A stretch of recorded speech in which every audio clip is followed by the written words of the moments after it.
Oh, there he is. There's the OG. Hello, hello, hello, folks. Let me tune him up a little bit so y'all can hear him. That's the OG. And uh, the thing about where I first learned about Lonzo, believe it or not, it wasn't from the videos or books. Lonzo, you might remember this. KPFK and Sam Brown, for the record. Yes, sir. That's where I first learned about Lonzo, and I think what how many you do like two or three interviews with him? Probably two. I was done that quite a bit for a while. Yeah, because I thought the interviews you did with Sam Brown were probably more insightful than anything I've seen before and after. Oh, thank you, Doc. Appreciate that. So I don't know. Have you gone into? I haven't read the book. Have you gone in more into depth than the videos that the interviews that you did? Because you were Sam Brown asked actually very insightful questions. You were kind of real. Maybe I don't think you were. I don't even think you know how to be PC anyway. But You know what? I find that PC shit don't work for me. not from Compton. No, Uh, not from Compton, man. I try my Thank you so much.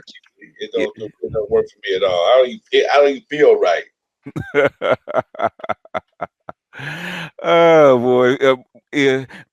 A quick question. A quick question.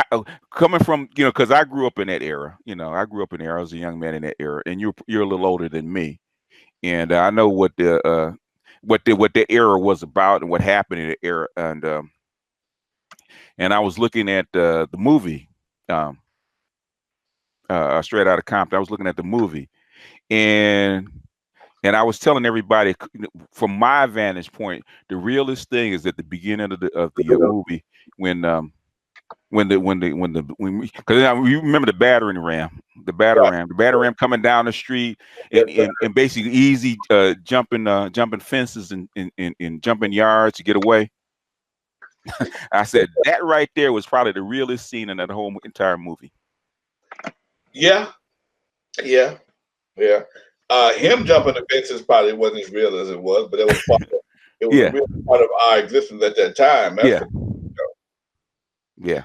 Battering ram was a big part of the street. I mean, I remember one time watching them prepare the battering ram around the corner where they was gonna raid. Uh huh. It's really a sad, it's a real bad feeling, man, to see these cats put the barrel on it, and they all out there in the military gear, and Mm-hmm. they all hyped up. Mm-hmm. They finna go test somebody's wall out, okay? Mm-hmm. And because cats back then they would build fortresses for the crack house, Mm-hmm. the fortresses. By the time they got in there with any kind of hand tool, they had plenty of time to dispose of the drugs, and it was very frustrating to the law enforcement at that time. So they put this big old tank, man, and they would just come and tear the wall Mm-hmm. and or air condition their whole house. One out in the backyard, they just Mm-hmm. Yeah. Yeah. it got real bad. They knocked down a few of the wrong houses, and Mm-hmm. it was some real big lawsuits. So that kind of changed that policy right Yeah. there. Yeah. Yeah. Yeah. It was so bad. They even the street dudes even made a song about it. Battle ram, Better rail. battle ram. Yes, So Wow. I'm sure most people that are probably here probably know about you. I'm sure they know about you and your story. They probably don't know the whole thing. And we have 4 hours. There's probably not enough time. We had a week to tell your whole story. Even during that era. Because you actually initiated a lot of this stuff. And basically, let me ask you one question. When you sir. first started doing this, especially working with NWA, right? And you seen them grow up and stuff like, did you ever think when you actually they were recording this stuff and putting the music out and even though it was you know it's extremely restricted because only so when you're in LA, only so many places you actually get NWA's stuff. You had to know where it was, and hopefully, if you don't know where it was, somebody that actually had the stuff actually put it on a mixtape for you. So Right. it's extremely hard. It was hard to get, had to actually know where to get it. But the thing is, when you started this, did you know it was going to have the impact that it's had over the No, last 30 years? no way possible to know that, Doc. There's no way possible. I mean, people ask me, man, how do you become a legend? I just say you just do what you do because you never know what's going to happen. Mm-hmm. And NWA the same thing was real difficult to figure. It was almost impossible, man, because they started off doing not doing what they started off doing, Mm-hmm. and when they got to doing it, they Mm-hmm. caught hell with it. You know, you would think at some point in time they might have stopped, but they kept going.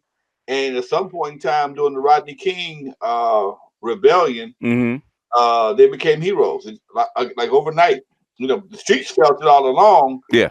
but the general public and the powers that be were not checking for it at all. Mm-hmm. You saw the C. Dolores Tucker and other folks having CD Oh, smashing oh yeah. parties, smashing parties, and Mm-hmm. Congress talking about them in session. And I mean, it was really an interesting time. Mm-hmm. And they was able to barrel through it and stay focused and make history. Yeah, well, it struck a chord, it caught fire, and in the end, Alonzo, your old businessman, when it makes too many dollars, it makes too much sense. Yes, sir. Yes, sir. So it just made for an interesting situation, man. It was something nobody could ever predict it. Mm-hmm. So, and we actually go through your whole bio. Well, does everybody want him to start with his pre-bio, before NWA, because everybody probably knows about him after NWA? Just give us your what leading up to NWA. Okay, how did you get started? Let's go ahead and do that for the audience. Started as a young DJ, man, out of Compton. Fell in love with DJing at about 14 years old. Mm-hmm. And I got out of high school. I went to broadcast school, got a third-class broadcast license, and during the disco era, didn't want to go to Mississippi and become a DJ in a trailer. Mm-hmm. Plus, my mom was dying from cancer, so I decided to stay here and deal with her. And after she passed, I started focusing on my DJ career. And with the help from my dad and just some hustle skills I developed on my own, I was able to build up a very profitable mobile DJ service. And my dad didn't know how big I became.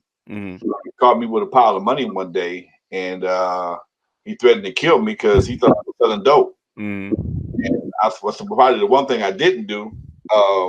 At that time, that was the thing to do, to sell dope in my neighborhood, and I couldn't do it because my old man, I wouldn't be here today. It'd have been a whole another conversation, And once he realized I was doing something legit, he made a couple of phone calls, made a couple of connections with some people. One of his guys, he knew they had a nightclub, and at 22 years old, I took over a banquet hall called Eve After Dark, and created the first teen nightclub right near Compton. And after about 3 months of struggling, it became the hottest thing in the city, man. We never looked back. And from there, I brought in Run DMC. I brought in Curtis Blow to do a couple of concerts. Brought Run DMC in, and I brought Curtis Blow in. Curtis Blow brought his DJ. By that time, Dre had joined the crew, and they taught Dre how to scratch.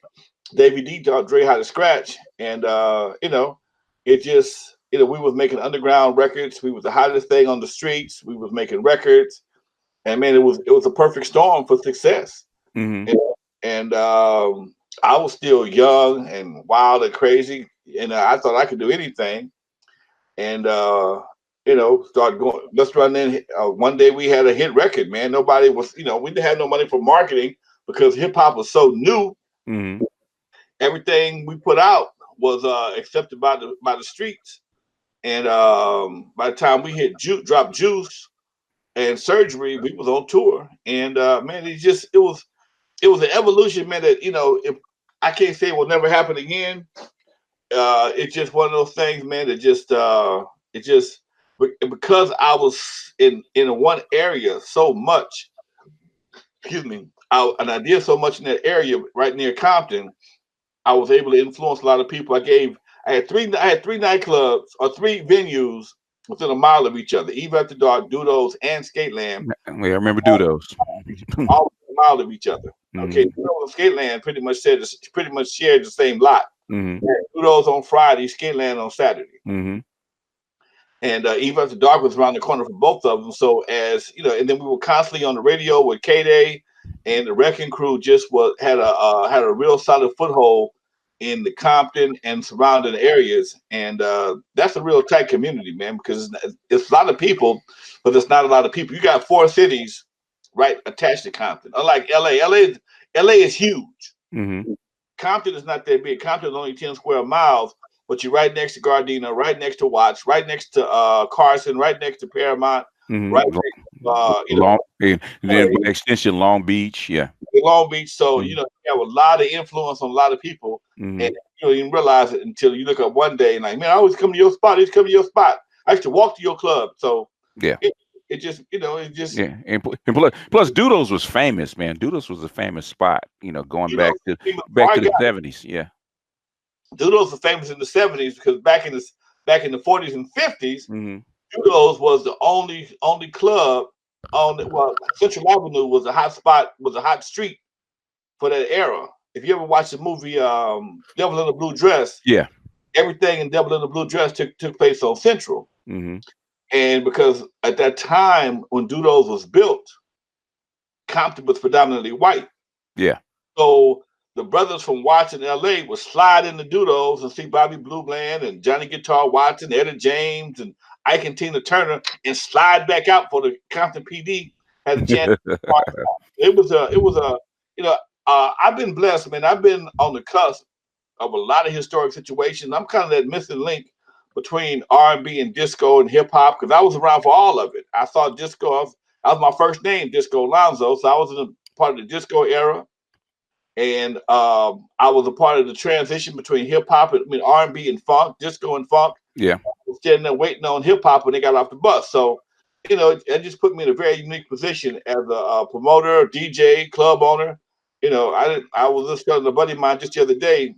I had to buy a bunch of different recording machines or playback machines, Mm-hmm. that cassette players and reel to reels just to transfer all my music and commercials and old stuff that I did Mm-hmm. into my computer. So I've been doing this for 40 years, man. So not a lot of cats been in the same thing for 40 years. Yeah. You know what? When I was listening to Sam Brown, okay, um, what really struck me is your genius as far as distribution, because you used to press the records, and you were the distributor, and you did it in a genius way. You actually took it out and actually introduced white people into the underground hip hop. Well, you know what, dude? It's like when you out trying to make something happen. Well, Mm-hmm. first I was kind of lucky because my last job I actually worked for a record distributor. Okay. That was my job. I was a record salesman. Yeah. Okay. Because you're the initial dude out the trunk. Okay. You invented out the trunk. Okay. Mm-hmm. I was a trunk distribution, and because I had so many accounts in LA. Mm-hmm. And my voice is very distinctive. Once you talk to me, you pretty much know my voice, and you hear me every time you talk to me. I would just jump in my van, man, and roll up to the stores, and hey, man, I got so and so. Hey, you the kid from Record Jack? Yeah. What you got? And I started selling records, man, and I created my own underground network through VIP Records, Magic Disc, and you take me back with VIP, man. Yeah, VIP was my main account, and VIP was also they had connections outside of California, Arizona, Nevada, which gave me interstate distribution. Mm-hmm. So I could take 1,000 records to VIP and get paid for them that day and never see them again, which was a lovely situation. Yeah. So it was a good time, man. Yeah, because I always thought I don't think that what we call gangster rap could have been as big as it is now without your genius as far as distributing the stuff out to and getting it widely spread. Because I think it would have stayed in that area if you hadn't. Well, when Easy dropped Boys in the Hood, I mean, he came to me. I took him to the swap meet. I had to co-sign him because people have to understand that with records, records are one of those products that you have to. If a distributor, a retailer can give them back to you. They call returns. If you don't have it, they'll give it back to you and want their money back. So if you are a record label and people want the store buys your product and nobody buys it, the record store wants you to either replace it with some new product or give them money back. Give me a credit or something. So in order to do that, you have to. They can't just trust you. They can't just buy a box of records, tie up money on records that they can't sell. So they want to know how to find you. And I was so consistent. I was able to co-sign for Easy and a couple other folks in the game, and got them in the swap meets, got them in the stores, and once they got up and rolling, they were pretty much able to take it from there. So it was all about connections at that time. Greg Mack, the same thing. Greg Mack, he wouldn't play East Boys in the Hood. It had too much cussing in it, so I had to go back and forth with Greg Mack and get Easy to reverse and take out some stuff, so he can be clean enough for the radio. And once he did it, it was a hit. Yeah, because in the beginning it was tough. As I remember it, K-Day wouldn't play you guys for like the first 5 years or so. It would be. It was NWA. They played us out. They played our cassettes. Okay. They played when we left the studio. We'd have a high call it high bias cassette, man. And before I got on the freeway, good. That's how we would be carted up and being played as I'm riding down the 105 freeway. Easy get played because there was too much cussing and stuff in it. Yeah.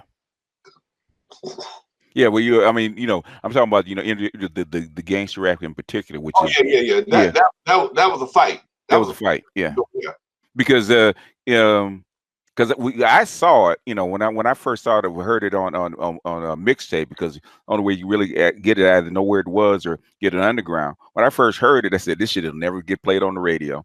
Right. I said I was listening to it. It's actually funny. It's actually good music. The thing is, I said, this will never fly. It'd be like, remember the old Red Fox comedy albums and stuff like that? Right. Yeah, I thought it was gonna go that way, but the thing is, it shocked me when it actually jumped the barrier and actually got out. I said, oh, they let this loose. I said, it's gonna run a while. Yes, sir. Yeah. So basically, if you think about all what we call the gangster rap, even the Dirty South, what Luke did in Florida, it would have never happened if it wasn't for A.lonzo and NWA.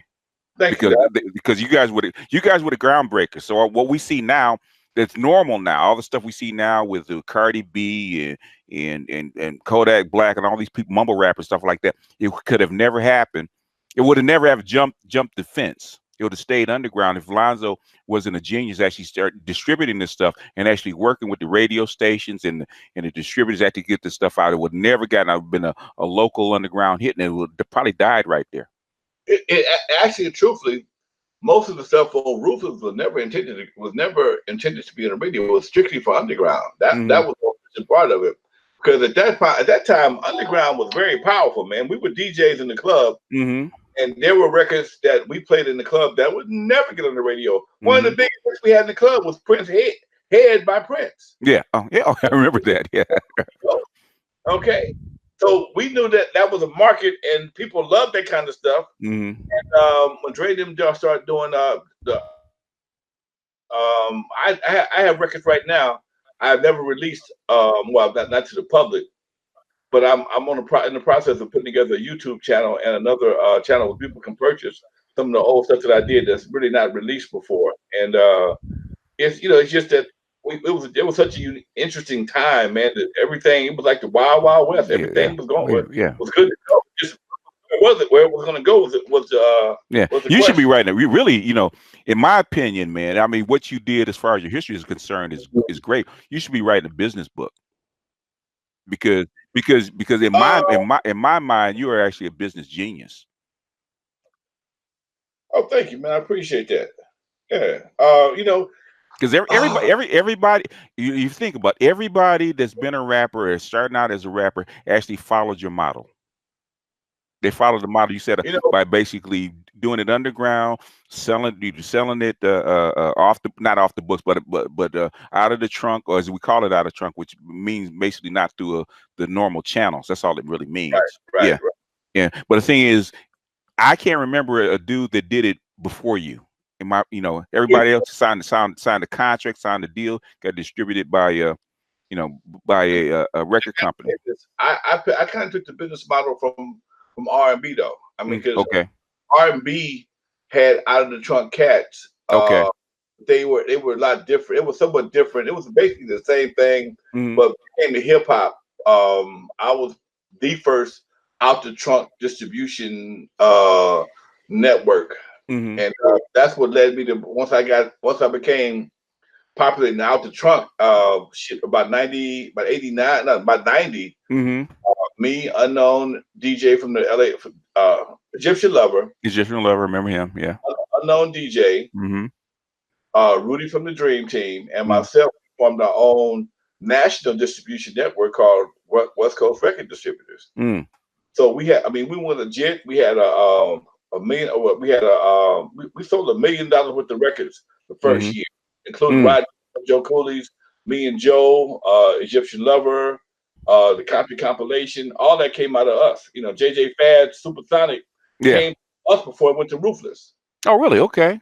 So I mean, you know, it's a lot of tidbits that you know. That's why I do all these podcasts, man, because you know, everybody brings something, jars a different part of my brain and my memory. Mm-hmm. And it's real hard to do. I can do podcasts every day and focus on something a different part of West Coast hip hop.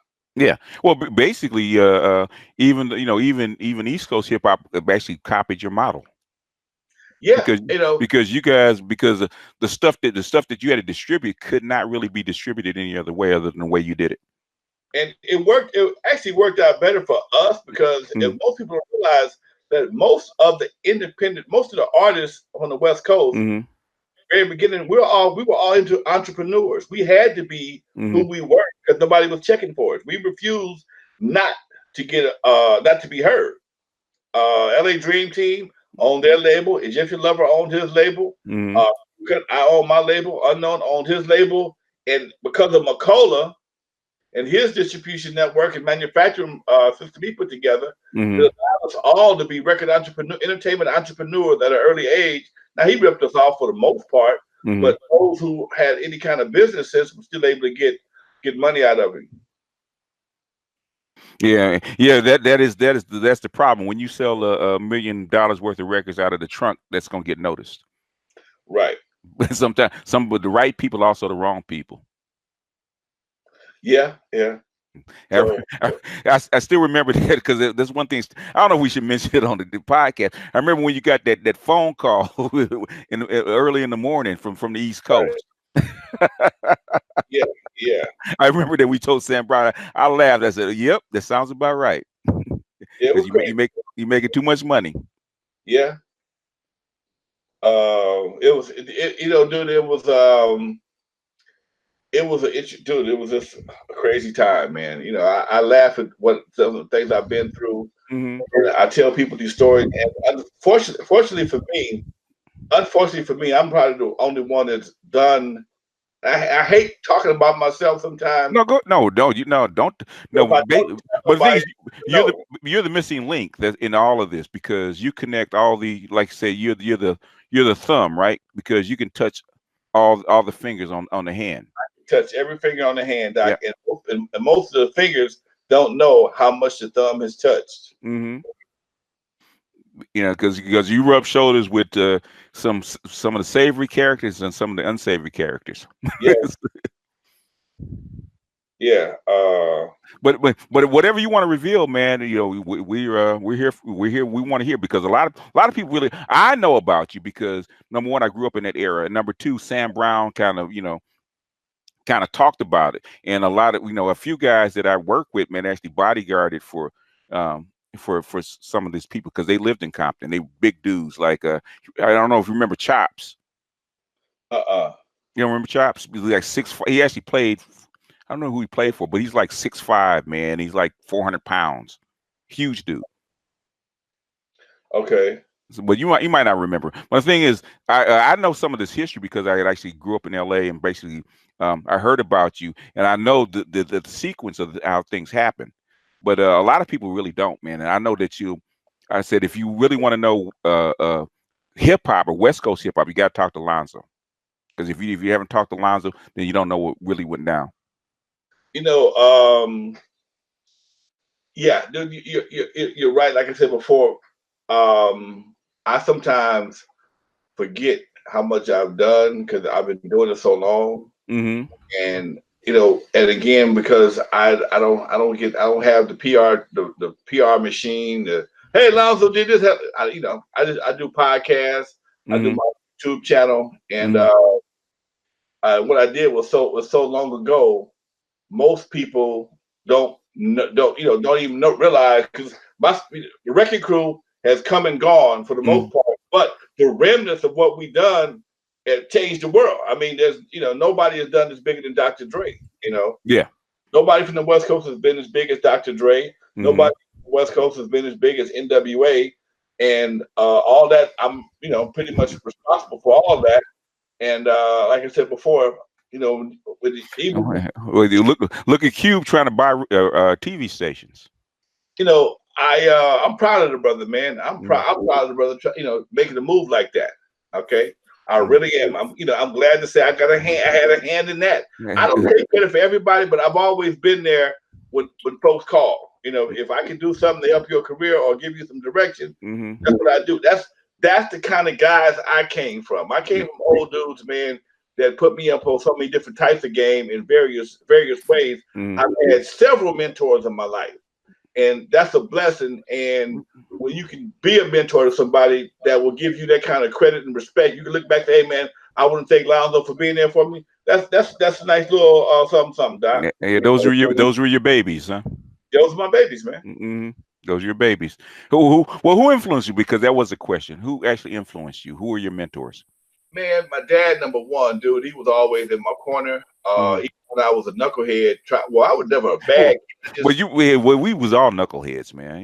He wanted me to be. He wanted me to follow in his footsteps and get a good government job. Yep. And I tried that. I tried it, but it wasn't me, dude. And the hardest thing I ever did in my life at 21 years old was tell my man, I ain't messing with that job you got for me. Yeah, I got a kid. I got a house. Oh yeah. You heard, and I'm sure your mama chimed in too. My mom she was gone by then. And he was scared. Oh, okay. She had just passed, and he was scared of me. I got a kid. I was one of them dudes, man. My oldest daughter, was born a day before I graduated high school. I turned 18 about 4 days later. Oh, okay. So I had a lot of pressure on me, fresh out of high school, man. Fresh out of high school. I just graduated. I barely graduated because they surprised me with some last minute credits I didn't make up. Okay. So I got my credits made up like 3 weeks before graduation, just in time to make that last little week. Oh yeah. To get my cap and gown. Yeah. Because I could not graduate. That wasn't happen. Okay. And I got a girl pregnant, and my girlfriend is pregnant. She's expecting a baby any day. I ain't got no money. Okay. And I'm practicing for graduation. And my daughter comes on the 11th. I graduate on the 12th. I turned 18 on the 16th. All this happened in June. And dude, I had to focus real quick. Oh yeah, you had to make it happen. Well, back then we kind of raised to kind of make it happen. So even though, and the millennials are probably not a little bit more protected, but back then, 18, you had to make it happen. You had to make it happen, dude. You either gonna get a job, go to work, and get the hell out of here. Yep. What is it? Job, jail, or military? Job, jail, and that's it. I'd already prepared myself for military. If I had to go, I'd already been an ROTC. I was trying to go in. If I go in, I'm going as an officer. I didn't want to go. But if I had to go, I was prepared to go. So I was a little proactive on the military situation. But that was just a different time, dude. I was raised with a different mindset to not be reactive, be proactive. Yeah. You got to make it happen. Art says, shout out to the Apaches. Yes, sir. Here's something else people don't know. I'm bi-tribal. I went to Centennial for 2 years. But I graduated from Gardena High School. Oh, really? From Gardena? Yeah. Okay. All right. I'm bi-tribal, so I love both my schools. I go to both events at all times. Gardena, I only went there 1 year. They don't really know I went there, but a few people. I was only there for a while. It was crazy because I only went there. How'd you wind up at Gardena? Huh? How'd you wind up at Gardena? Being an ROTC. Okay. Pyro boys didn't like us. We got. Okay. Left real bad, real quick, and I had to leave. Okay. Enough said. I know how I go. It was the 70s, man, and they was taking target practice at cats in ROTC uniforms. I remember. Yeah, yeah, that was wild, man. The closer it got to to the 80s, it started Those getting wild. the 80s, the crazy the streets got. I never had Yep. a problem prior to that, man. Nope. I'd walk all over Compton, never had a problem, dude. Yep. Yep. Yep. Until the guy started doing a little something and started getting money, and that's when Yeah. that's when the stuff actually started. So basically, late 70s, When late we were 70s. kids, when I was going through the problem, they were still taking cast leather jackets, man. Oh yeah. Money at. Well, they had been doing that, man. They doing that in the Leather late jacket. 60s. Yeah. Yeah. Yeah. They had leather jackets were the thing. Couldn't be walking around with a leather jacket in certain areas. And some hats would get you jumped on. Mm-hmm. Yeah. Oh yeah. Yep. Yeah. The golf But there was a for lack of a better term, there was actually an order to it. You know what? It was a lot more order, dude. It was a lot more order to it back then. Mm-hmm.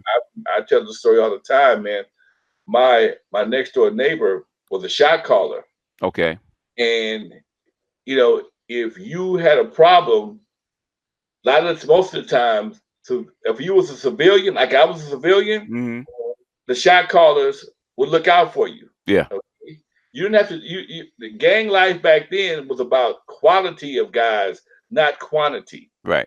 Okay, you had to be able to put hands on people. They called it talking back then. You had to be able to talk. Mm-hmm. Okay, and I was a skinny kid, so but I had a car. Okay. So I was transportation. Okay. And even then, because they were shot callers, they knew damn well they didn't want me nowhere around that. They sent me home before they did their dirt. So I never witnessed nothing. Yeah. But I would drop them off around the corner or pick them up, and that was a different time, man. They looked out for you, And if I had a problem, hey man, even at Eve After Dark, here goes something that's really crazy. Even at Eve After Dark, as 1979, some cats tried to pull some moves on us, right? Mm-hmm. And my homie was like, "No, man, that's Lonzo. You can't do that." Okay, so they stood up for me. Now, on the same token, I had problems with some civilians. I had to go out in the alley and put my own work in. When it came to the homies, the heavyweight, the heavy hitters, my boys, like, no, man, no. That's our boy. As his spot in our hood. You can't do that. Take that someplace else, or you got to deal with us. Okay. And I was always well respected for that, man. So it was an interesting time, man. Yeah, it was. It didn't get crazy to the 80s. The rules had streets, man. The streets had rules. I'm sorry. Yeah, they did. They did. People don't realize that. They had honor code of honor. They had a dress code. They had a conduct code. You wouldn't cuss. The biggest gangsters in the world would not cuss in front of somebody's mama, man. You would get your ass whooped for cussing in front of somebody's mama. Mm-hmm. You would. Gangsters in the world would whoop your butt for disrespecting somebody's mama. Yep. He didn't have to be there. If you said something around his mama that his mama could have heard, you got checked. And if you said something smart, you got chin checked. Yep. It wasn't anything close to what it is now. Not close. No. There was rules. Disrespect. So we've gone through the distribution. I don't know if you want to go into this. During your time with them, like when things kind of switched in the 90s, the money started rolling in. I mean, real heavy. So talk about that. For who? When the money come in the 90s for who? Dre or me? I mean, when they blew up, I'm sure you got a little piece of it. I didn't get a dime. You didn't get none? I didn't get a dime. Because you were doing the distribution. What happened? No. See, I said Dre. I said Easy Up. Okay. With Jerry Heller. Yeah. And their record was independent for a short period of time. Uh-huh. They got picked up by Priority right after they did NWA and the Posse. Okay. And I was still at McCullough, and I left McCullough for my own distribution company. So I kind of stepped away from them. They were kind of doing their own thing by that time, and that's when me and my fellas started West Coast Record Distributors and started making money on another level. Okay. Because when it blew up, when that genre blew up, man, people were making some money, making some There serious was a money. lot of money being made. It was a lot of money making. It was almost unexpected money, and that's why even but nobody knew the revenue streams where it was coming from, and that was always the problem. Okay. Straight out of Compton, there was always confusion about my royalties, my Mm-hmm. publishing, my writers, and people was playing games and didn't Mm-hmm. think, if you didn't know, they wasn't telling you. Okay, Okay. they give you some money, get you a little something, something, but if you didn't know the act about your publishing or your writers or an accounting, wouldn't nobody volunteer no information, and that was the demise of that whole situation. Okay. Oh, well, that is the downside of out of the trunk. Yep. You don't Well, have, that yeah, wasn't that bad, man, because it was a cash and carry situation. yeah, yeah. What I'm saying is, when you're doing other stuff beyond that, Well, beyond the cash and carry. when McCullough Mm-hmm. would never give you a statement. Mm-hmm. He never had a accurate statement. We called him stealing out the back. We called him chipping records that wasn't invoiced. And so I mean Yeah, back yeah, then, yeah, yeah. Because you talked about that with Sam Brown about um like 40% of your records were actually being shipped, being repressed and shipped all over the world. we didn't even know we had records being shipped to parts of the country. All of a sudden we get called for gigs. Mm-hmm. Get my record. Oh, McCullough sent it to us. And it was that kind of party. So, we didn't know nothing, but we was a bunch of dumbass kids just trying to do something that we had no idea. There was no music classes back then. There was nothing you could do to learn the game back then. Nothing. Mm-hmm. Nothing. Mm-hmm. Okay. You just stumbled your way through it. And, that kind of game, because there's so much money in it, people don't tell you how to play it. Mm-hmm. They want you in the game dumb so they can take advantage of you to the best of their abilities, get your money, and by the time they get your best product, hopefully you could squeeze another album or another hit single. Yeah, well, let me ask you a question because Beyonce's father is actually teaching out of the university about the record game and stuff like that. Nobody's ever tried to hit you up, try to get you as a visiting professor, actually come in and actually teach this stuff. A lot of stuff that a lot of people don't really know from the ground Uh, up. Actually, right now, I'm actually as we speak, man, I'm working on a couple of projects. Mm-hmm. Not at the universities, but I'm working with some other entities. In fact, I'm doing a seminar tomorrow at a library here in Compton. Okay. Uh, Okay. Yeah. I do a lot of stuff with foster kids too, man. I work with them and people in the system to help them because a lot of people come out the system. They've been practicing forever. Okay. Okay. Plenty of time, but they've been out of the game so long. They've been off the street so long. They don't know nothing about nothing. So I'm putting together a program to work with ex felons, foster kids, and some other folks to help them if they want to try their hand at the game. Mm-hmm. Here's the playbook. Okay. Okay. If there's a lot of questions coming, remember your questions, and at the top of the hour, we're actually going to read the questions so we can answer them. But I'm trying to get some kind of continuity because we got a lot of questions for you, Lonzo. We could ask questions. We'd be here for another 2 days asking Lonzo questions because he got so much knowledge locked up in his head that basically, OGs like him don't come around very often, and his background is so unique that it has been copied. I know it's been copied all over the world about how to do things, even places like on the continent and in Asia with K-pop. They're basically following the same model that you actually outlined, way back when.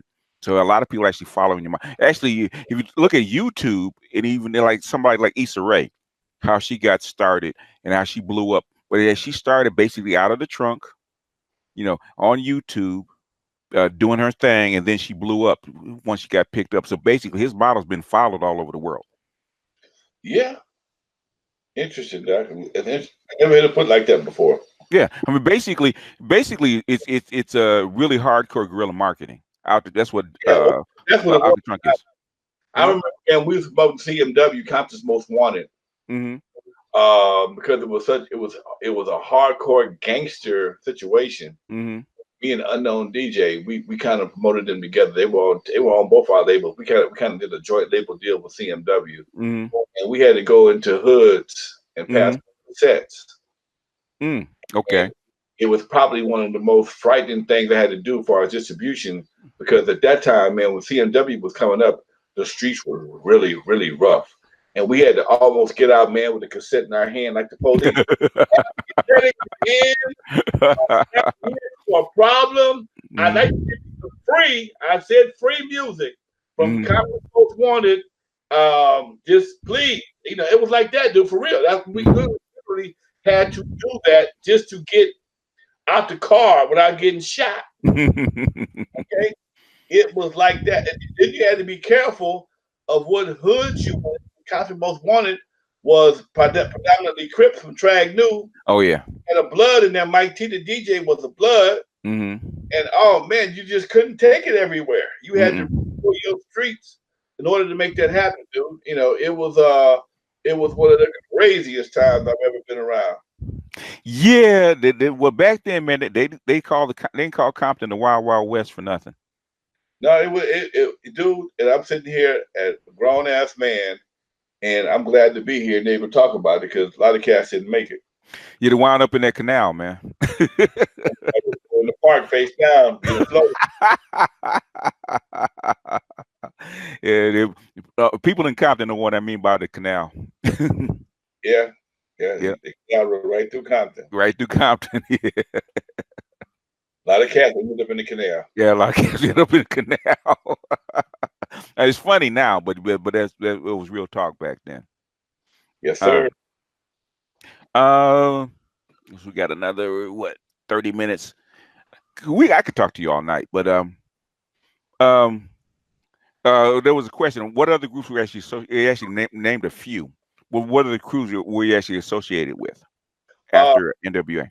Sound Control Mob. They came out of brothers out of LA. That was Mm-hmm. another mix of various cats from different gangs. And I just had a policy at my studio. I Mm-hmm. don't care where you're from. I might hit a trip on that. If you're here to make some music, I'm the man. If not, take it someplace else. And Mm-hmm. because I had that policy, and I stayed stern to that policy, I can honestly say I never had a problem over here, man. But I had about 3 acts got picked up from the Sound Control Mob. Mm-hmm. Later, a guy that I forgot that I even was a part of his situation was Afro Man. Oh, I remember him. Yeah. Afro Man. I discovered Afro Man at a talent show Mm-hmm. in LA, and I tell this story all the time. He had an Afro wig and a guitar, and I just thought it was really cool that he was so dedicated to his persona. And I like acts that have a gimmick. Okay, I like those kind of acts that have a gimmick with a message.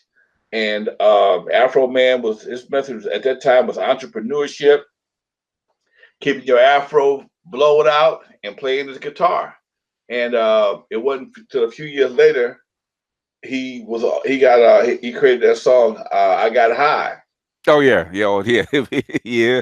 It's still And played today. Yeah. when he made I Got High, it took him to the next level. I got about 2 or 3 songs in my catalog, in my on my tapes back there that he's done for me, that I'm digging out right now to not release it, but maybe just expose some of the history of what I did. Yeah, and that was much later in the game from Yeah, when you yeah. started. Yeah, Afro Man. So what are you doing now? Because we know what you did back then because you're famous for what you did back then. But after really NWA blew up, we don't hear much about you. So right after that, what did you do right after NWA? What did you start Well, doing? after NWA, man, I've been blessed with dual entertainment careers. Hmm. I've owned 6 nightclubs. I've had Okay. nightclubs since 1979, and I even when I was a record crew, I dip in and out of promotions and do small concerts, whatever the case may be. Hmm. Um, I just retired from that officially in March from nightclubs. I have a nonprofit called the Lyrical Revolution that Hmm. I'm really a big proponent of right now. I'm just finished my movie. We shopping my movie right now. Okay. Okay. Well, shout it out. Shout it out. It's called California Love, and Okay. um, I'm sending it to Netflix, trying to get to next. I'm going to Netflix right now with it. Hopefully, you'll see it in next year or so. That movie thing is a whole different animal. Um, You do any trailers that we can actually watch, or it's still in the process? now my documentary, I got a trailer for my documentary. Okay, Okay. our documentary I'm editing right now, called NWA, Now Without Alonzo, and Okay. that takes you back to the very beginning of the roots of what we did. More so what I did, and leads up to what happened eventually. Um, what else am I doing? I do speaking engagements all the time. I do podcasts all the time, and it's um, I'm actually doing I've turned my studio into a podcast studio to tell Okay. a story in a digital format, and also interview a lot of the guys that people forgot about. If I have an album called The Compton Compilation, and that thing is about 21 guys that are very instrumental in hip hop.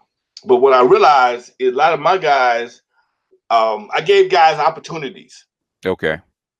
Everybody didn't have the heart to stay with it or the skills to stay with it. So a lot of them went on to do bigger and better things. I have one guy who's an oceanographer, man. And I like to tell people, especially youngsters, sometimes hip hop or music can be a nice something to do, but at some point in time, you got to put your big boy pants on and do something that you have to do. And if you don't make it, don't be ashamed. Everybody, at least give it a shot. Yeah. Give it a shot. Okay. And I'm also watching some of my other folks, like I said, like 8 and Chill, guys who started off and they were their kids, they still doing their thing. So, I'm doing a lot of consulting, a lot of mentoring, and like to my nonprofit, I'm doing a golf tournament. Okay, cool. I And mean, you want to announce it or? I'm doing the Father's Day golf tournament June 17th at the Lakewood Country Club. Okay. Oh yeah, I'm nice club. my nonprofit. Also, I'm doing the Father's Day brunch in the city of Compton on June the 15th with Councilman Isaac Galvan. Okay. Where So, at? Where's it going to be? Dollar High Center in Compton. Okay. So, I do a lot of things for community stuff. I've always been a community cat. I've always been a giver, man. That's probably my biggest claim to fame. And so now that I don't have to worry about the club, I have a lot more time to focus on stuff I really enjoy doing. Well, yeah, you've been in the community so long, man. Basically, you've been out there, because if you're a DJ, you go every place, you see everybody, and everybody talks to you. Everybody talks to me, so it's a lot of fun, dude. Yeah. Well, the thing is, you're never boring. That's for sure. It's very seldom it's boring. Every once in a while, I do something just for the hell of it, but for the most part, it's never a dull moment. You don't want to go back to that life, huh? You know what, dude? That life ain't the life I used to know, so I don't want to go back.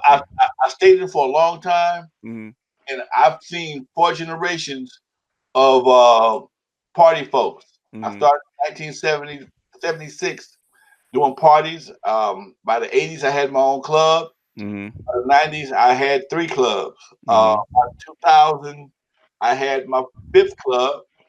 I went back to my first club in 2008, and when I got back there, the whole world had changed. So what, in your estimation, what changed from when you started till now? What do you think? What's the biggest difference that you see now?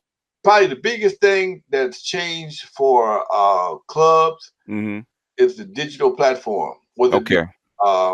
Facebook, social media has changed everything, man. It makes people. I mean, even right now, here we are doing the interview. I don't even know where you're at. You can't see me. You hear me. Yeah. Well. I'm in where Morningside Park is. So yeah, I'm in Morningside Park. Are you still in Compton? I'm right near Compton. Well, I live in L.A. Oh, you live in L.A.? Okay. Close to Compton, yeah. So when you have when I was telling the guy just the other day, we were promoting back in the day, it was a lot more labor involved, but because you only had so many promoters, the competition wasn't as fierce. Limited. Yeah. Everybody would pay their internet bill or got Photoshop as a promoter. Yeah, can be. Yep, that's true. You know, the same thing. Everybody with a laptop is a record producer. So everybody with an ass is a model. So Lonzo, I'm gonna crown you, brother. You ain't shit for that one. You ain't shit for that. You know that, don't you? I'm real. You know, I'm telling the truth though. You telling the truth. I feel you. You Okay, telling the truth. You have an ass, just have a hole in your back. That's all. Everybody's an urban model now, huh? Everybody's a model. Everybody's a DJ. Everybody's an MC. Everybody, you know, the playing field is so flat. Everybody want to play on it. Yeah, back then, if you're gonna be a DJ or be known, you had to earn your stripes. Look, dude, to be a DJ when I came up, you literally had to be prepared to move a 1-bedroom apartment 4 times in one night. Yep. You literally, you couldn't walk into a club with a backpack and a laptop. I'm here to play. Nope. You had to have a van. You had to have a vehicle. You had to have transportation. Yep. Most other cats had to go to U-Haul before they go to the gig. You know, because back then it was a power thing. You had to have extra amps and gang of records. Oh, I carry 12 records.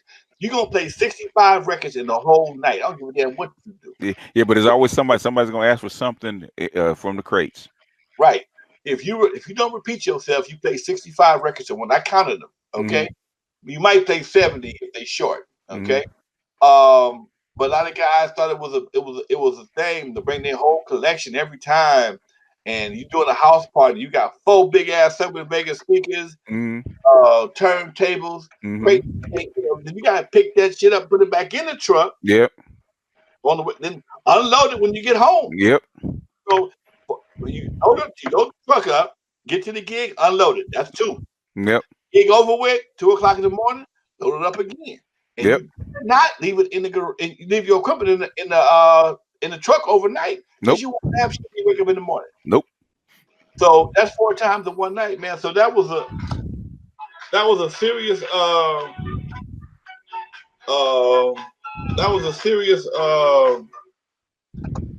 situation. And like I said before, it was very heavy. It was all that stuff heavy, and to see it evolve to where it is right now. Oh yeah, hilarious.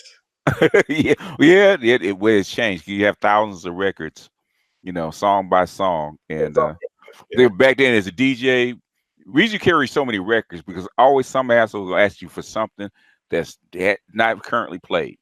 And see, and most cats part of their ego was I got everything. I got everything. That's part of your reputation too.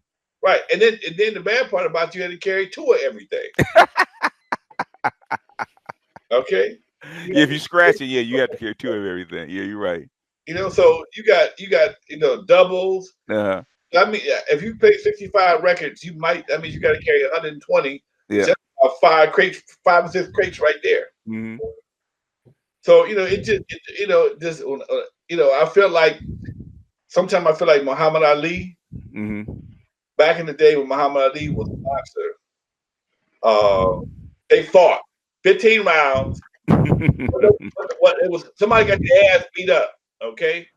And then they made 500,000, maybe $1 million. I remember when he first made $1 million in Manila. That was big money. Nowadays, cats is getting 10 million, dancing for 12 rounds, putting on a pair of shades, and going to the after party. Instead of the hospital. Back in the day, the after party was in the hospital. It was in intensive care. Yep. So trying to get all that. It's different. My mindset is different. But so some things are just, you barely got a shiner. Ain't had a bloody nose in your career, and you made all this money. And after every fight, you go to the after party. But Ali and Frazier fought back in the 70s, man. Yeah. I know I sound like an old man, but they fought back in the 70s. The winner and the loser spent a week in the hospital. Yep. Basically, Ali said after fighting Frazier, he spent 3 days peeing blood. Yeah. Yeah, because he busted up his kidneys. Yes. Yep. So, Mike Tyson, if you didn't get your ass if you went to the restroom in the first round, you might miss the fight. Oh yeah, I remember that. In fact, I did miss the fight. Okay, if you pay per view was $55, Yeah. and by the time you go get your food, if you went back to get some napkins, fight over with.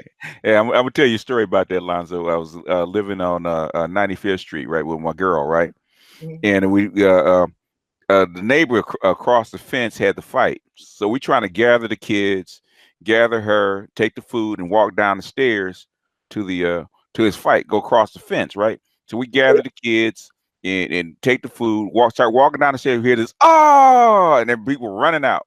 I said, oh, fight's over. It didn't even go first round. Yes, sir. Yep, I remember that. I remember that clearly. Yes, sir. So, it was a different time, Doc. And like I said before, I mean, I ain't mad at nobody.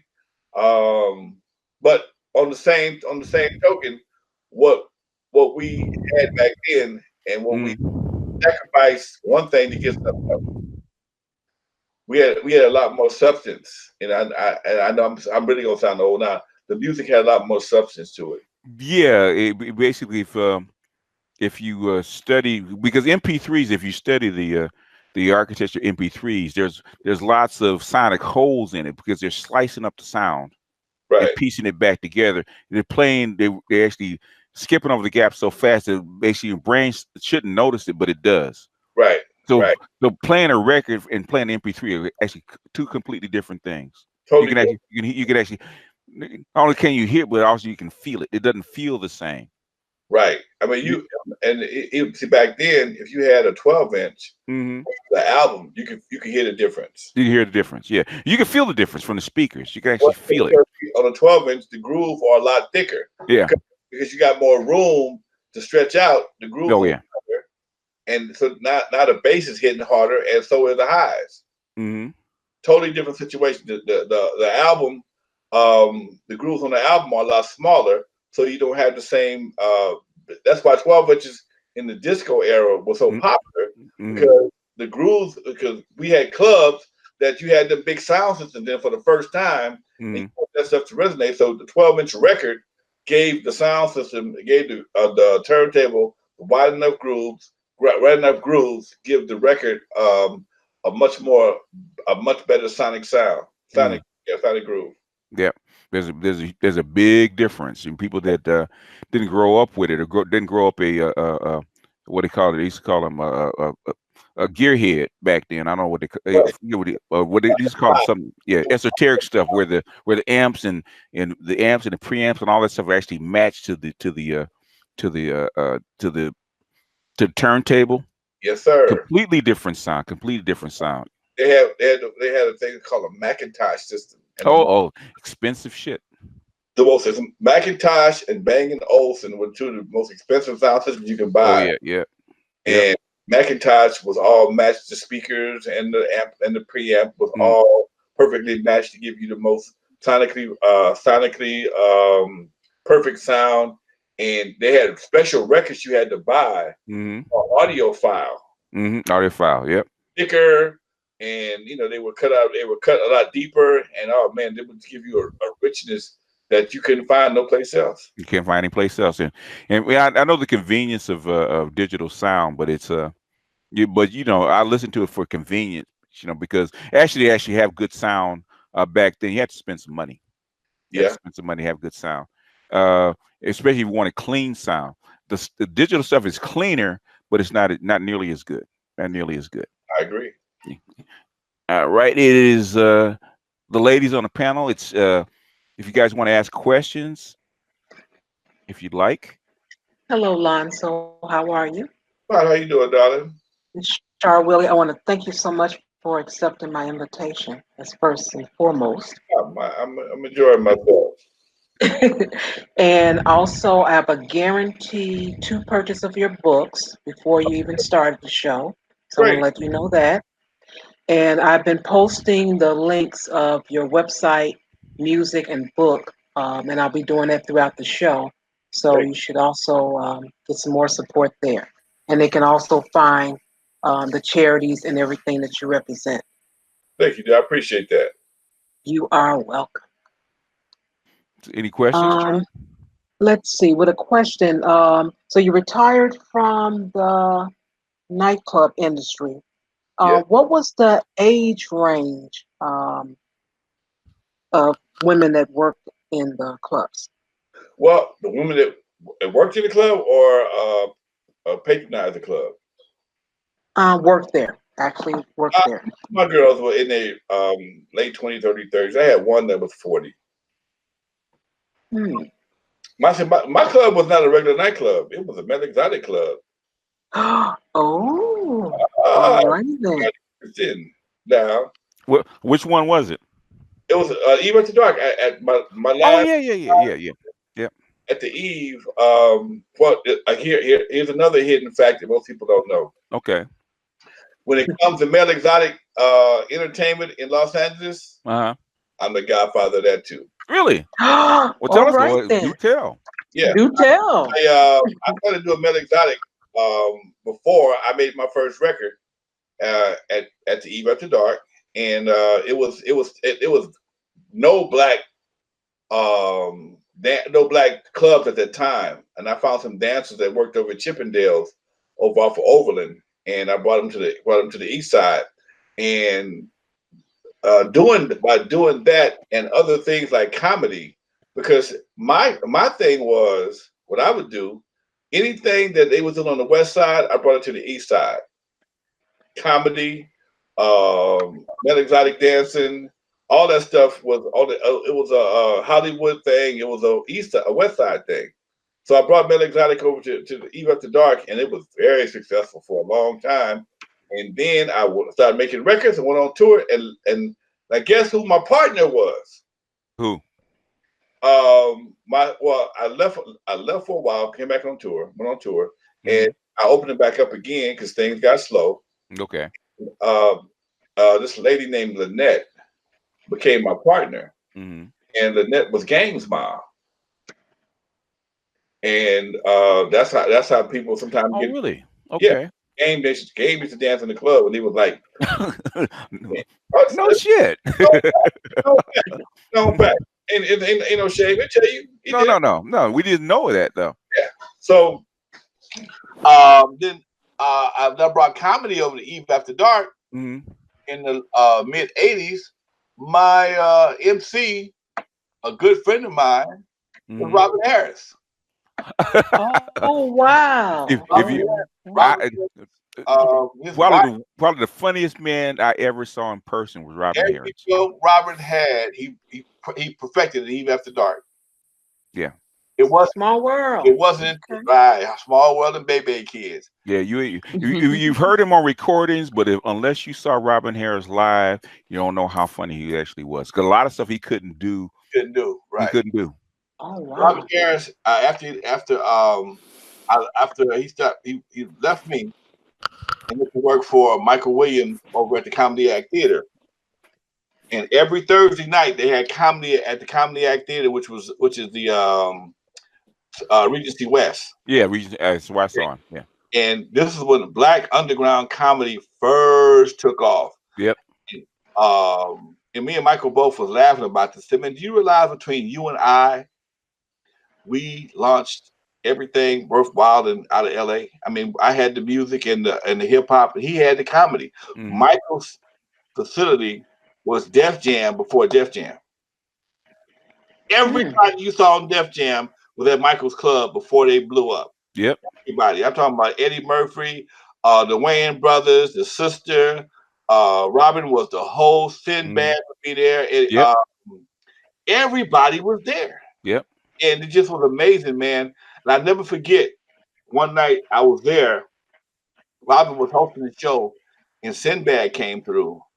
And Sinbad and Robin had a bagging contest. They gave Sinbad a cordless mic, and him and Robin went back and forth talking about each other's mamas and jokes and shit. And it was so funny. This no bullshit. It was so funny. People had to run out just to get air. Yep. Couldn't Yep. breathe. You could not breathe.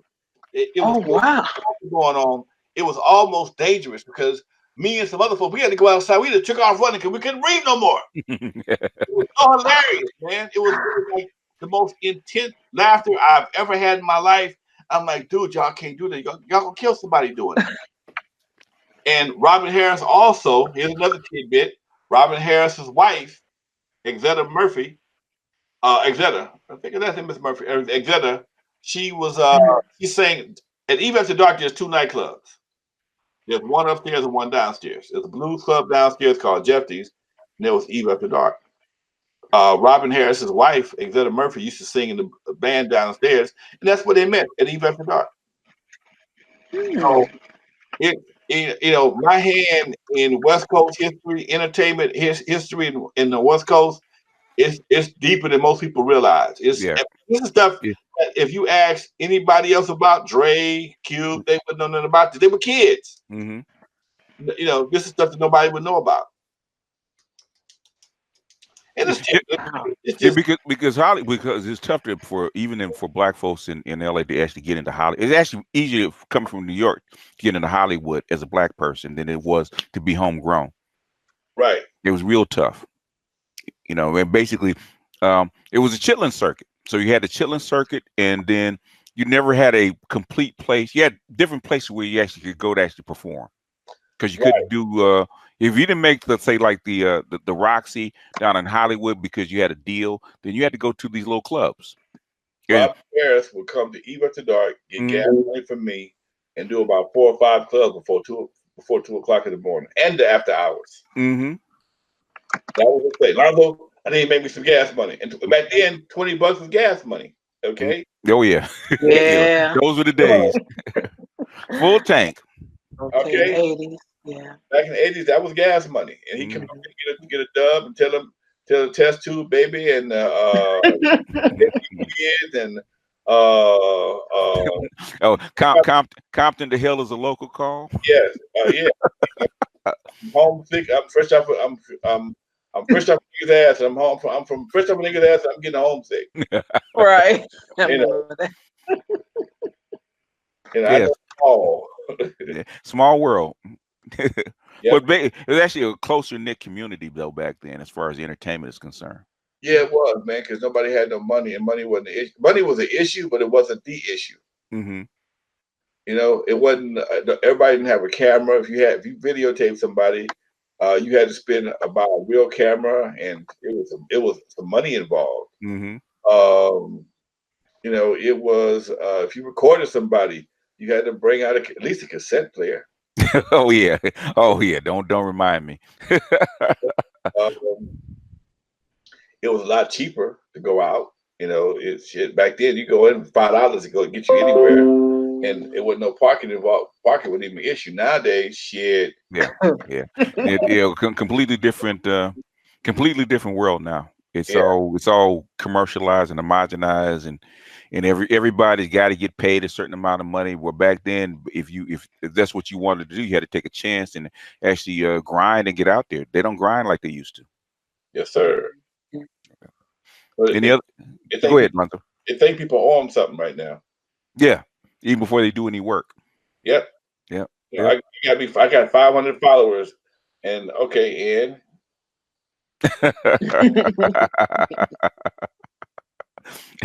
and how much do they pay? And that's the first question we ask them. Yeah. Any other questions? Cats, Rice, or Charlie? You got another question?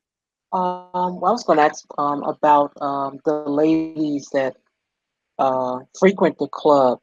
What type of women would you say would be there? Would it be just business people, people from the hood? I mean, what's the average type of woman? You know what? It all depends on who gave a party that night, man. Baby, it was really interesting because sometimes depending on what dancer was performing, these guys have followings like everybody else, like any other celebrity. And some guys would bring us. You look in the parking lot, it'd be BMWs and Cadillacs and a couple of real nice cars.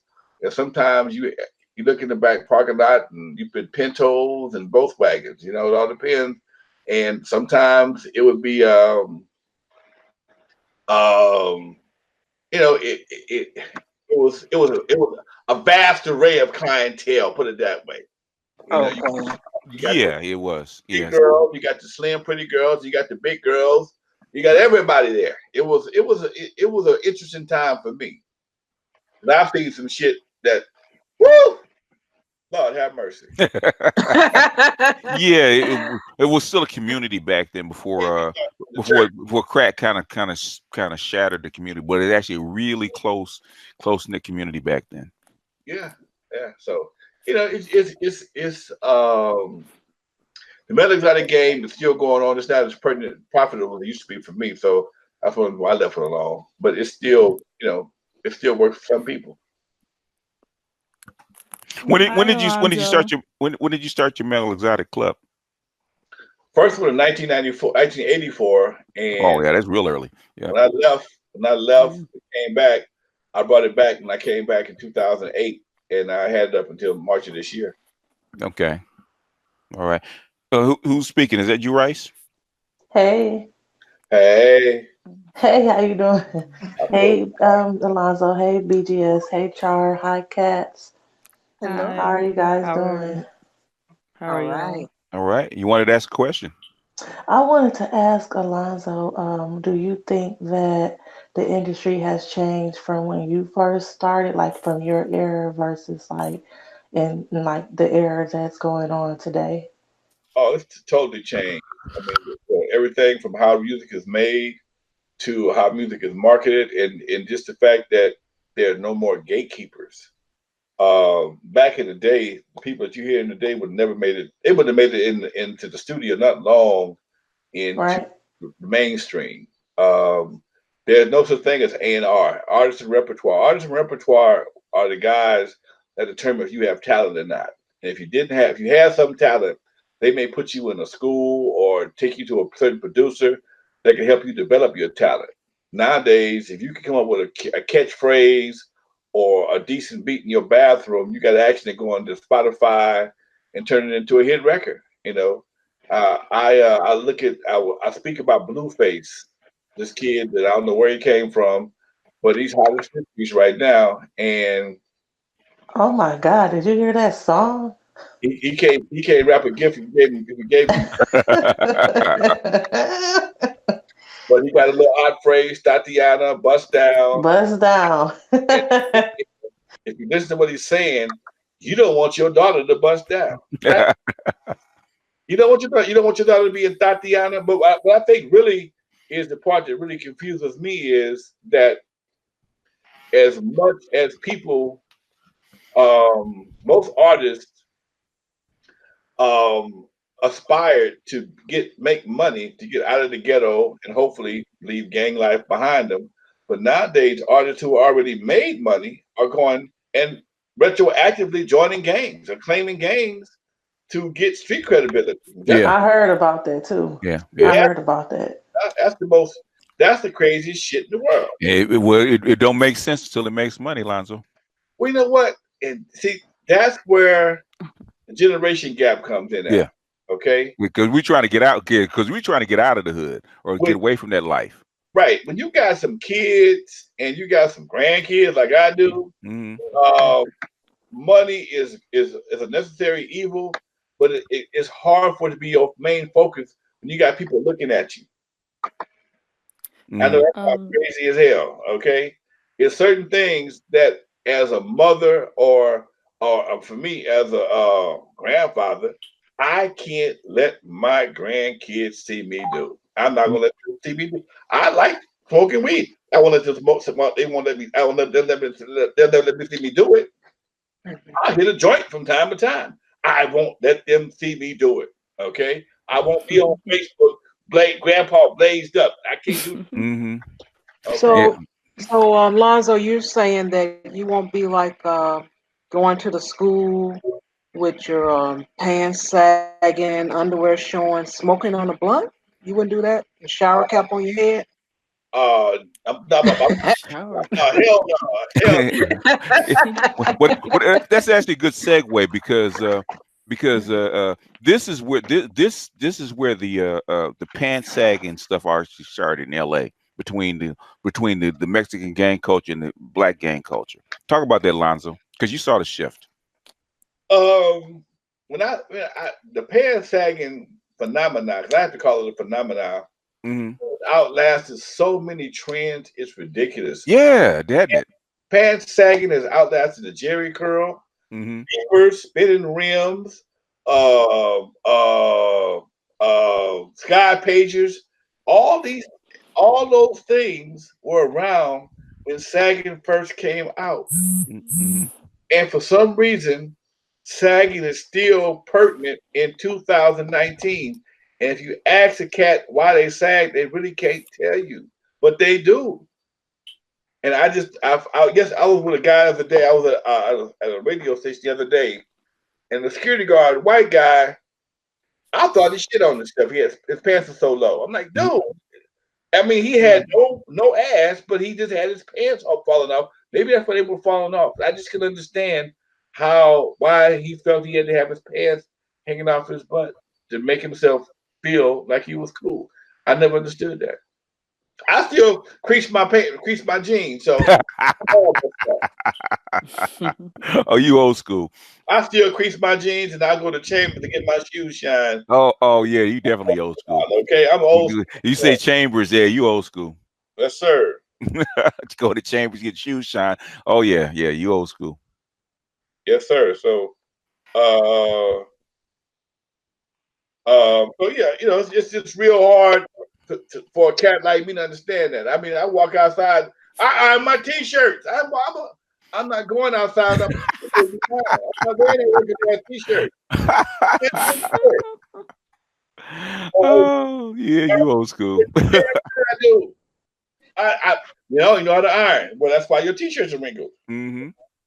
We had to. I mean, we realized go to school back in our time, our era. If you did not iron your Levi's, Yep, you got clown. It was a disgrace. If you wore tennis shoes 2 days in a row, you was a tennis shoe pimp. Yep.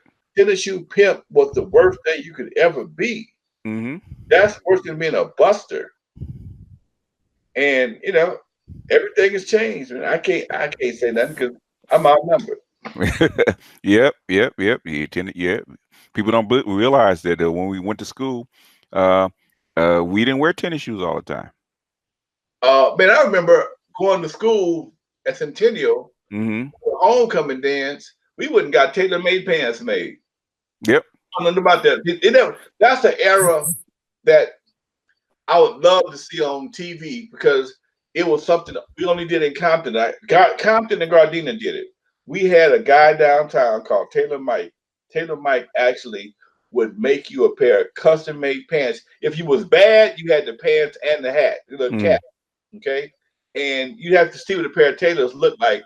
I've never seen a picture of what we wore back in the day on the internet, but it was almost like eleganza. I don't know if y'all remember about eleganza with the wild colors and stuff. Yeah.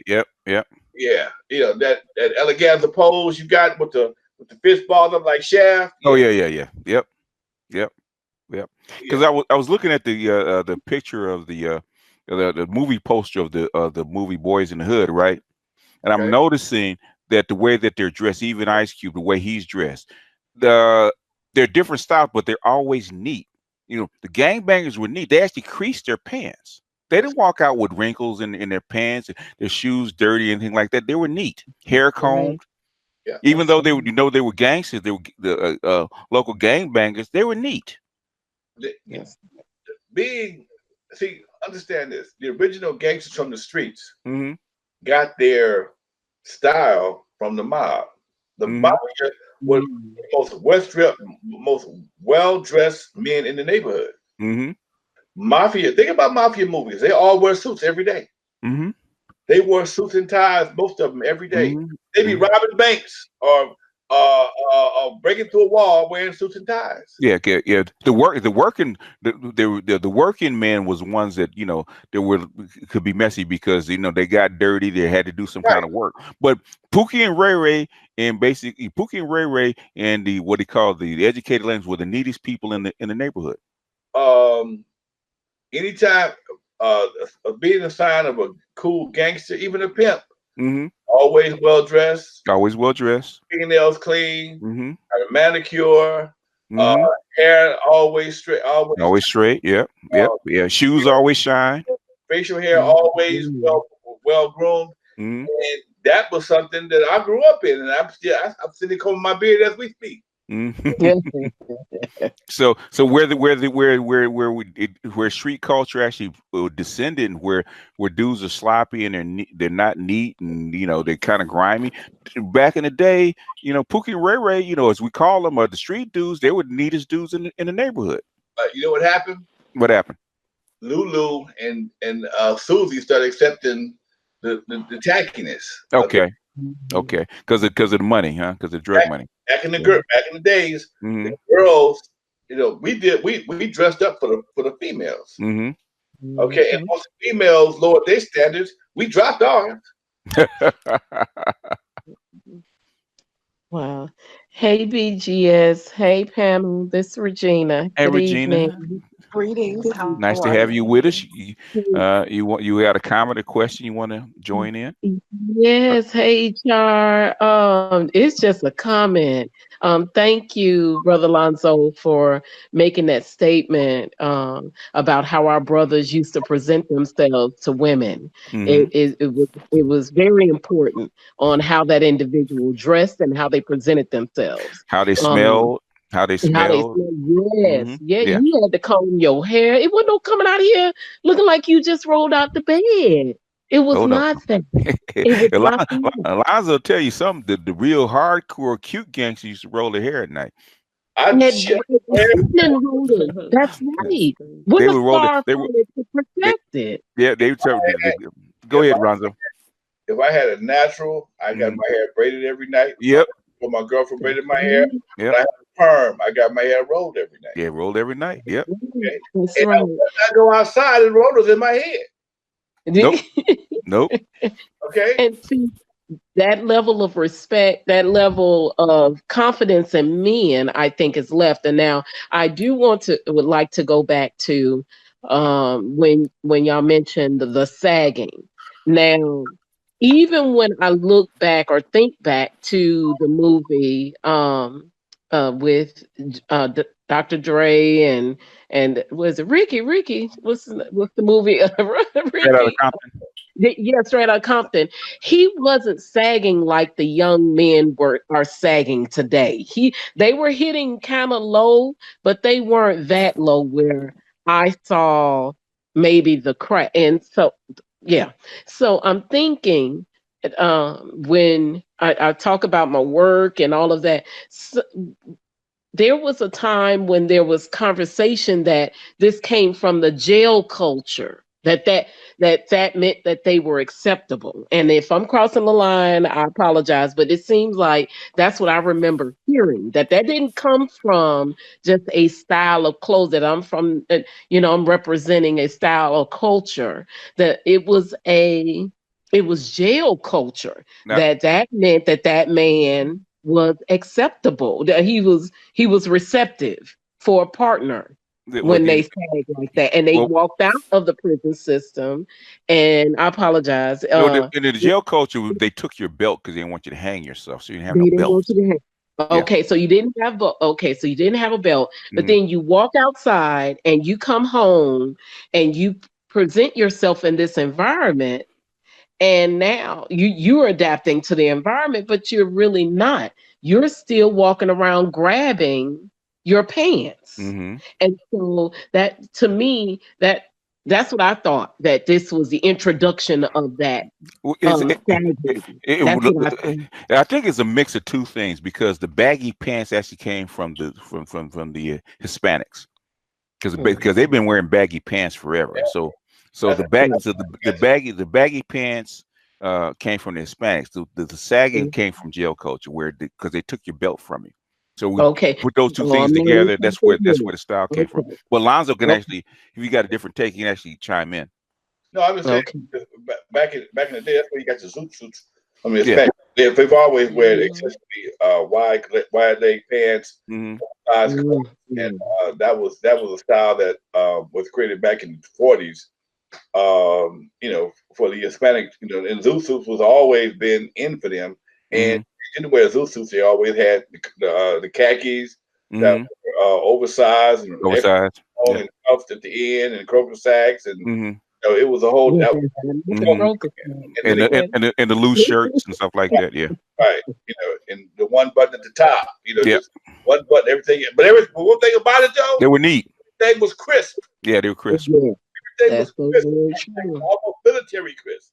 Okay, and That's so very true. that's a lot of those same things. And at some point in time, it just everybody said, "Forget it. We just gonna put on. We just grab it and put it on." Yeah, yeah. I mean, like when I went, because I actually got busted white schools. Like we were trained actually, you aren't, because clothes were so precious because we didn't have a lot of money. So your clothes were actually very, very precious, and your parents made sure that you took good care of your clothes because they weren't gonna buy you anymore, right? Right. So you had to iron them, you had to wash them, iron them, all that kind of stuff. Go to the white area, they didn't care because they had more money. And so the wrinkly clothes and the sloppy clothes actually came from white folks. So there's a mixture of the two. That's where all the not caring about your clothes and your shoes and that kind of stuff and dirty feet and all that kind of stuff that came from mixing with the white folks. Believe it or not, right? Because they didn't care. They, their jeans. They would wear the jeans 2-3 days in a row, and they wear the t-shirt. The t-shirt culture actually came from white folks. Yeah. And spread to us. Yeah. In LA. I don't know about any place else, but that's where it came from. All right. We always were a well-dressed culture. Mm-hmm. And all of a sudden t-shirts came in and everybody's like, okay, forget about it. Forget about it. Yep. Go ahead, Regina. Jump in. No, I was just saying that, or thinking when you talked about the t-shirts, it was too cold in Chicago, but you may have got a good 2 months worth of wearing your t-shirt in that at that time. Well, even now, you only get 2 good months to wear your t-shirt. But the other thing was, our men. It's true that what you're saying is that it's about value and what you consider yourself and how you present yourself and how you walk out of the house. If it's okay, if someone allows you, because I'm quick to say, even when they were younger, you need to put an iron to that shirt, don't you? You might need to put an iron to those pants. You're just not going to walk out of here looking like anything, even if it's just going to the store. You're going to present yourself. You just don't walk out of here looking like anything. You have to have some regard about yourself, and then when you present yourself to me, then I can respect you more. To me, that's just what I see. And like was mentioned, the gangbangers, they were increased. Those pants could probably stand up by themselves in a corner because they were creased and starched so very well. They were very cognizant of their appearance. It wasn't just I'm just out here gang banging, but I'm going to present myself well to whomever I'm presenting myself to. So presentation is very key, I would think. Yeah. I'm glad that was mentioned about how our men can present themselves. Oh yeah, you had iron. You had to iron everything. Yeah, back then, because your mama wouldn't let you got cops without ironing. Go ahead, Cats. I was just gonna say it's funny Regina just said that because there's actually a documentary about the Bloods and the Crips on Netflix, and there is a scene where I think it's a Crip. He had his pants standing up in the corner. Like, and this was recent too. He put the Niagara starch on it, huh? Yep. Yeah. Wow. And it's true. It meant something to them, to their appearance. Oh yeah. And you well dressed, pants creased, and your Stacy's on your feet. Stacey Adams, that's right. And so for me growing up, it was the Vice Lords and the Disciples. And so to see them fighting, increased pants. You know, it was crazy, but they were neat. They were neatly groomed, and now it's just like it's anybody and everybody. And not saying I'm pro gang members, but if you're gonna present yourself, just go on, and if you're gonna represent decently. You know, I don't want to see, and especially, oh my gosh, and here in Texas, um, the young men that are on the southern sector of Dallas County, Mm-hmm. seeing them as I go into church, with their pants and the dirty undergarments, it saddens me. I Mm-hmm. From where you from? I'm originally from Chicago. I was born and reared on the west side of Chicago, but I'm living in the Dallas County area now Okay. of Texas. All right. Yeah. And so seeing these young men, and it's not even the young men, and that's what I think it was mentioned earlier, Mm-hmm. old heads now are sagging. I'm like, I don't want to see your draws. I just Because don't. they grew up with it. You know, in other words, they were young when it started. It just never stopped. Oh my Yeah. God. That's not okay. They just never stopped. Okay. Look, okay. Mm. But You got to remember, this 30 years ago when this stuff started. Yeah. yeah, yeah, yeah, so that's about right. Yeah, So okay. they've been in their early 20s when they started. So, and that's prime. Yeah. Get And Go ahead, Regina. you think that's okay to have, to and now I was listening in, when Lonzo was saying we have children and grandchildren now, and Hmm. so how are you presenting yourself now in front of those individuals? I got a grandbaby over here, a grandson, and Hmm. and and we're going to be very specific. I'm a man with Hmm. a grandson now, and he sees me like this. What am I presenting? What am I portraying to him? What standard am I setting for him? To me, that's what the natural course of thinking would be. That's what I'm just thinking. Speak on it, Lonzo. Um, I don't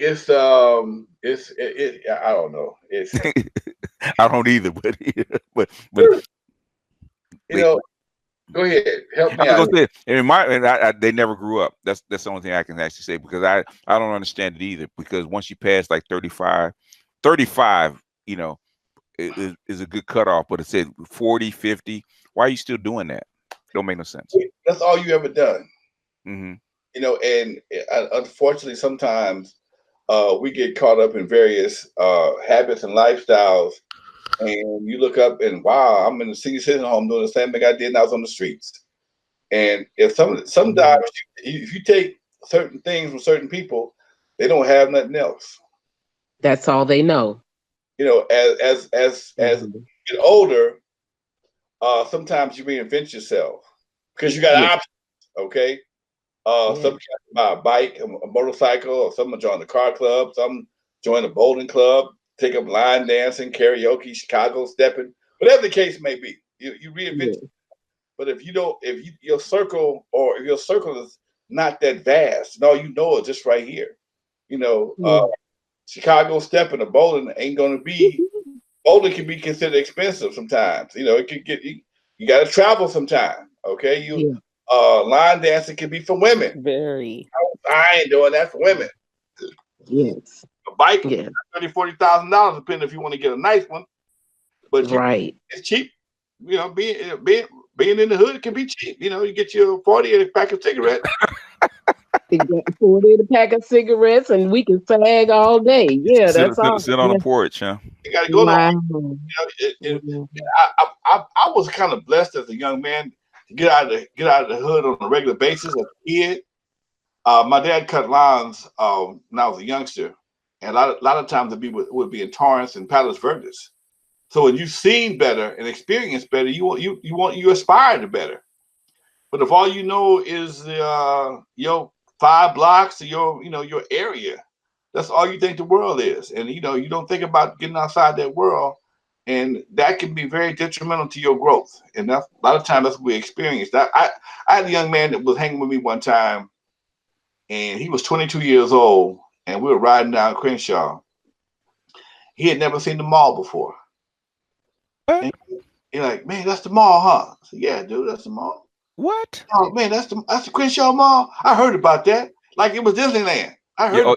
yeah. LA is big. People don't realize how big Los Yeah, Angeles actually is, yeah, and there's parts of LA that you roll through and never roll through again because it's so big.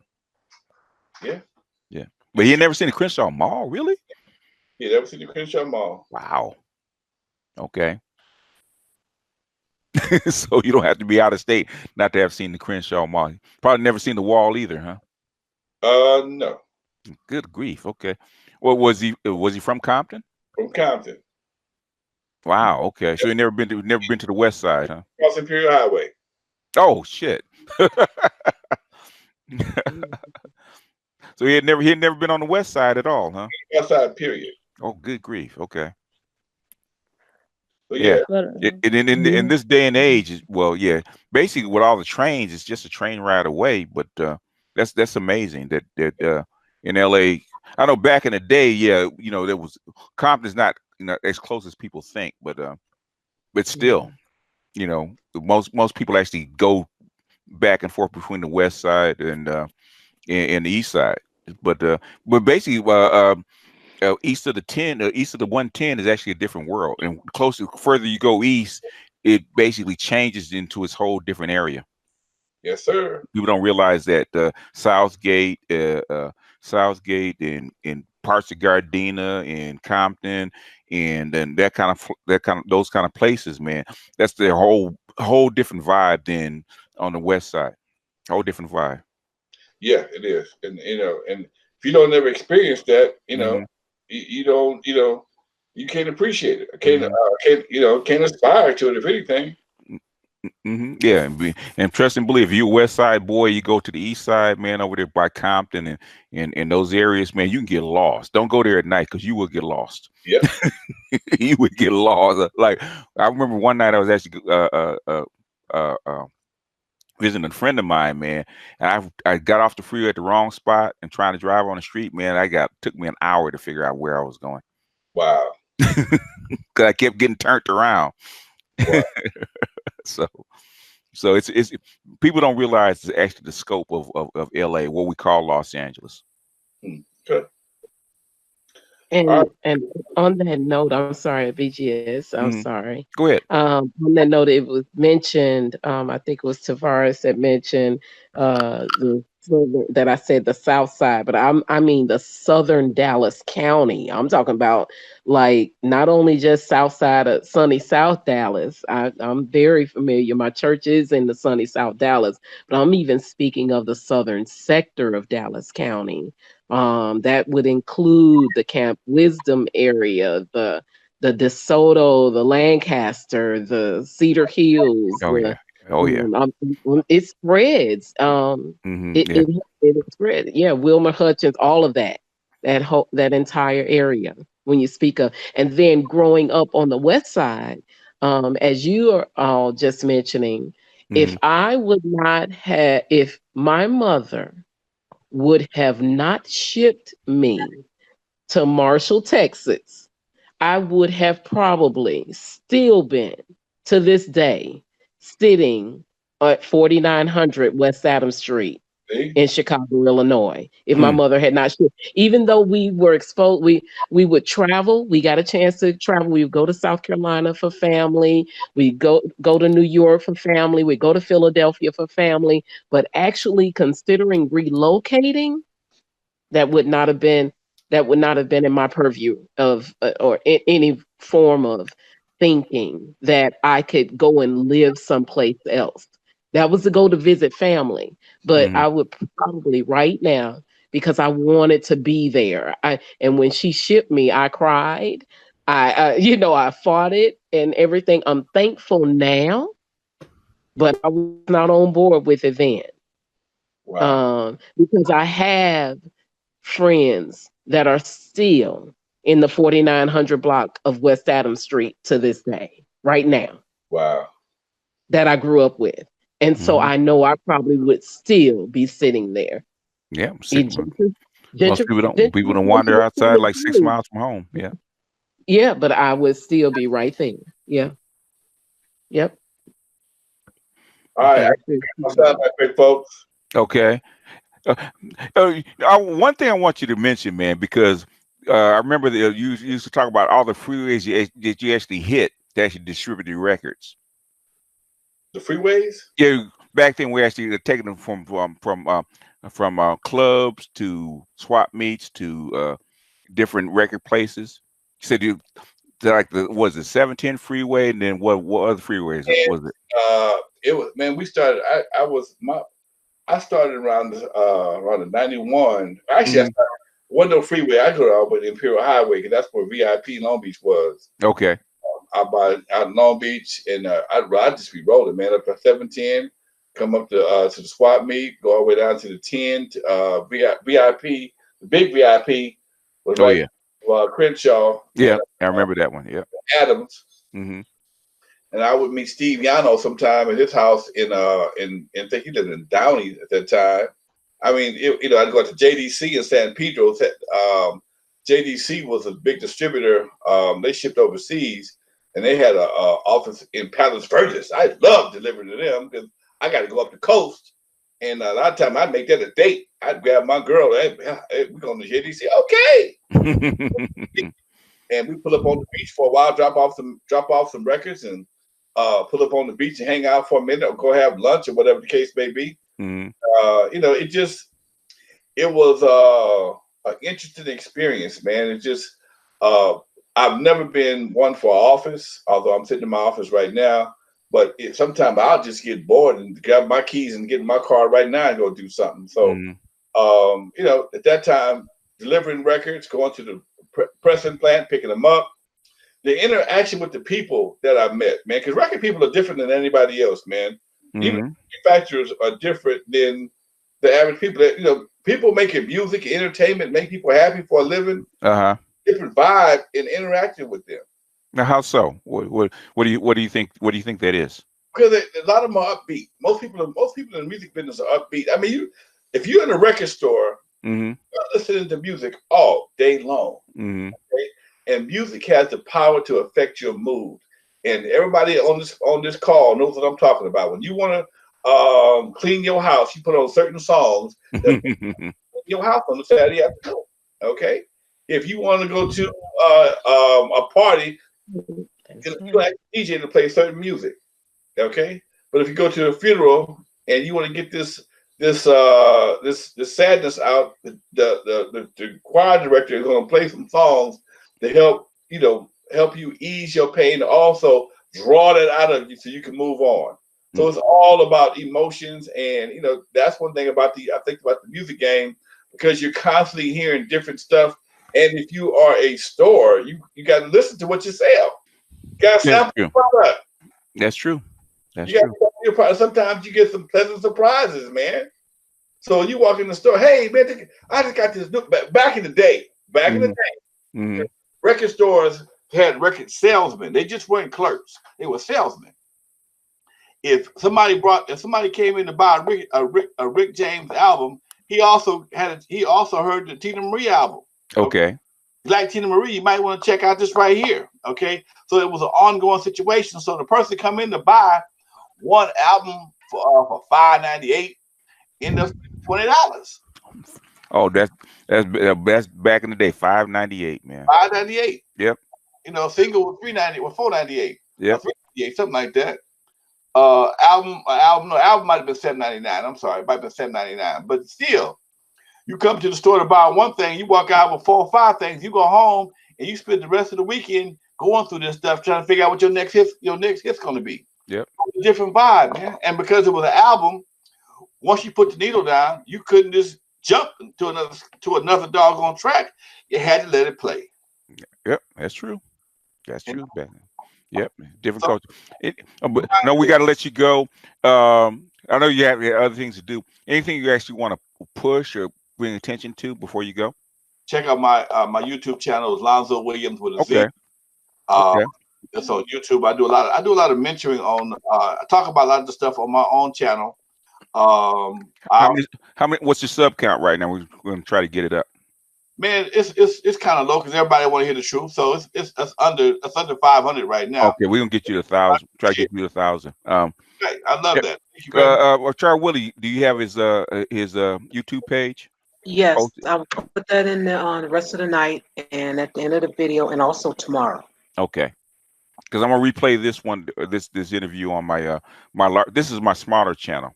I got like 30,000 subs on my bigger channel, so I'm actually replay this on my bigger channel tomorrow. Send me a link. I can put it on my channel as well. Okay. Okay. All right. All right. Thank you. Cool. Thank you so much. Thank you so much. Appreciate it, OG. Thank you. Appreciate it, OG. Thank you. All right, Thank folks. you. Good. Have a good night. Thank you again.